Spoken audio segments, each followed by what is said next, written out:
Okay, so this is a little quick update. Showed you guys the room before, but now the room is just greatly improved. Some of my Facebook friends liked Upsil's Prime and such. I've seen it already. I go through them a bit. I'm just doing a bit of a update and a bit of a preview. Uh, Made a nice sand there the other day. It's got a milk crate core, and yeah, just scrap wood from work and a bit of this now. It's not really quite finished. I'm putting a cork top on this afterwards. I just have to go get a roll of cork and some rubber cement. I don't really use a alarm clock or anything. I just dock my iPhone when it's not in this case, 3GS, into this. And there are speakers there. Um, Trusty lamp. Computer table. Made one. Let's turn this one off as well. I got a couple of nice lamps. You gotta love the Salvation Army. Milk crates, of course. Clamped them one by one together and then screwed them together. I screwed them to this. This is my roommate had a cheap little table from Walmart and it fell apart on him. So I took that and I screwed it into this. But initially, I just had it laid here on my speakers and such, and that was just temporary until I got everything together. Speaking of the speakers, I have them up here now. I looked at the specs on these things. These are Allegro Speaker 3000s by Zenith. These are actually 50 watts a piece. They have 10-inch Alnico driven woofers and 3.5-inch horn tweeters. Besides that, they are capable of 100 plus decibels. Yeah, this is what I use right now. Now, using the auxiliary hookup, I have the analog audio out from the TV. It's not scalable through the TV. It has to be done through that, or in the case of this, I have my laptop here. Never really open it. I can open it enough for certain things, but really it's just sitting up here because it's always hooked to this. Built a platform here as well. This is 2x2, well, 1x1 really. Just screwed it in a couple places, and then add another bit of this board and screwed it on top of there. Sitting pretty well. There's actually another piece screwed in down around here under this to support this on the inner area there. I didn't want to actually have to go through the trouble of taking this all apart to take this wall out when this is actually pretty useful for shelf space. $2 HP scanner from Salvation Army. That's actually hooked into the Linux desktop here. So that scans quite fine. Some more of my collectibles. There's Chloe. Bed actually is a pallet with some more of the strapping put across for her. And that's a double bed box spring mattress. And yeah, so this is like a full media center. The PSP also hooks up to the television. The 360 is hooked up. Other things will be over time when I get them all together. The IBM Model M and my wireless mouse are for this. I also usually use the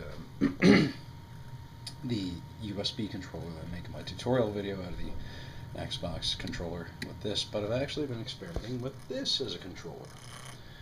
As a little preview, I'm going to be doing, well, I'm announcing it now, I'm doing a video on the PSP and all the homebrew that really will help you benefit more and unlock more of the power of this.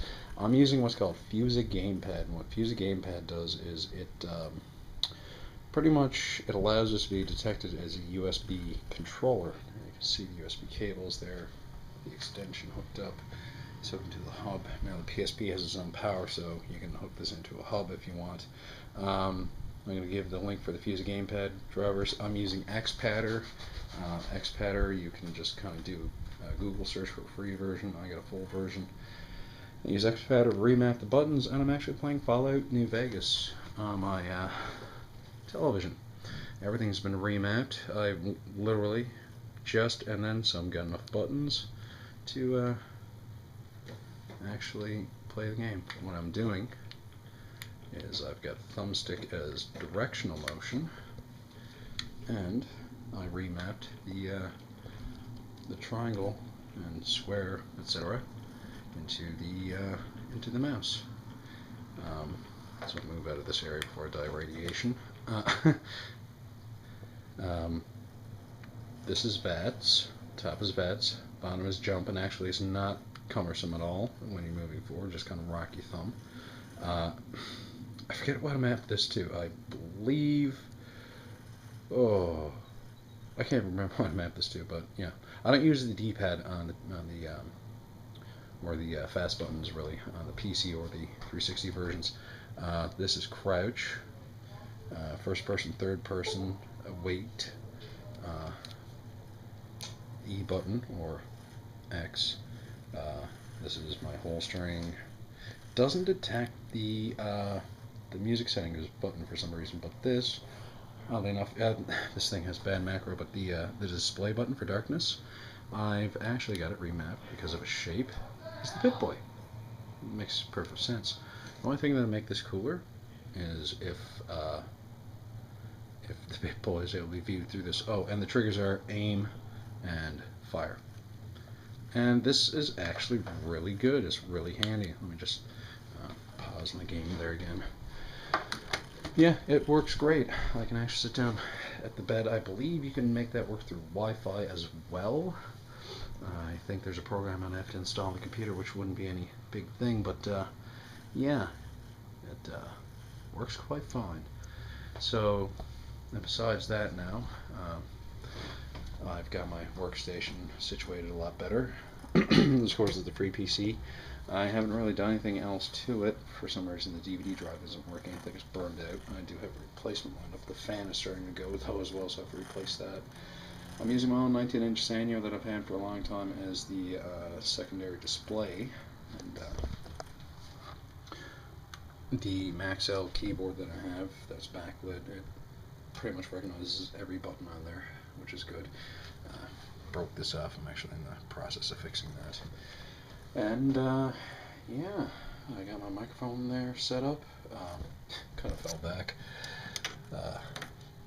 Yeah, and I just use a little mouse. This is a workstation. I'm not using it for gaming or anything, so I don't need cutting edge tech. There's some liquid sensing out there. But yeah, and you know, little coast area. Headphones are actually like these go between stereo and this as well. This is not hooked into the sound system, it's just through the television, because I only use the headphones really for checking sound levels when I'm editing or outputting to this here. But yeah, I'm still using Ubuntu Linux 13.04 64-bit for pretty much 90% of my PC computing. I only use the Windows computer for gaming and watching movies and such other through XBMC or using the VLC remote on my iPhone. The iPhone as well, I've done a little mod to it. Let you not look at my...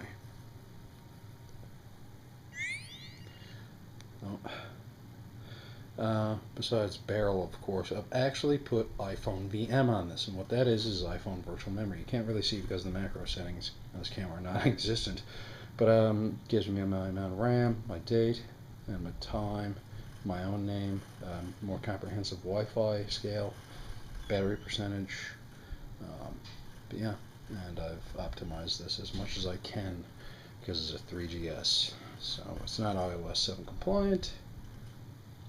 Using activator as well because I've lost the actual button for my, like, you can poke something down there and make it work, but my sleep button actually popped out along with my volume, but that doesn't really matter. But yeah, still use this as my day-to-day phone. But yeah, still working, of course, so that's why the videos have slacked off and why I haven't been participating in the YouTube gaming community. By the time the gaming community videos start, I have to be in bed because I have a 7 a.m. rise. I'm on the job site 8:30 in the morning, and right now it's crunch time. So, but I have a long weekend, so I'm gonna try to knock out a video dealing with the PSP, and I'm just gonna touch on the homebrew aspect of it more than anything, really, because everybody out there and their dog right now has been doing PSP hidden gem games, such. Metal Jesus Rocks actually does a really good video on them. But yeah, and that hooks through the TV through a component. So this is me checking out for now, and hopefully by Monday or Tuesday there may be a video on this as well, besides this video being uploaded this evening. Later.